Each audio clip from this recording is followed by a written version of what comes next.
ওরে বাবা, এই যে ঠিক ইন্ডিয়ানা জোন্স টাইপ ব্যাপার।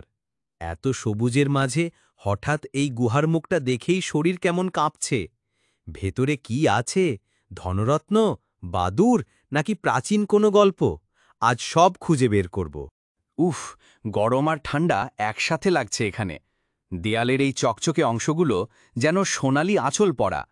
মনে হচ্ছে প্রতিটা পাথরের মধ্যে হাজার বছরের স্মৃতি জমে আছে। আরে এ তো স্বর্গের জল, একেবারে ঠান্ডা আর কাঁচের মতো স্বচ্ছ। জানি না এই জল কত বছরের যাত্রী হয়ে এসেছে, কিন্তু আমার মনে হচ্ছে আমি প্রাচীন কোনো নদীর জন্মস্থান ছুঁয়ে ফেলেছি। এই বাদুর ভাইয়ারা একটু বিরক্ত হয়েছেন মনে হচ্ছে। ওদের পাখার শব্দে পুরো গুহাটা যেন কাঁপছে। শান্ত হও ভাই, আমি শুধু দেখতে এসেছি, খাওয়া না। আলো আবার গায়ে লাগছে। কি যে শান্তি!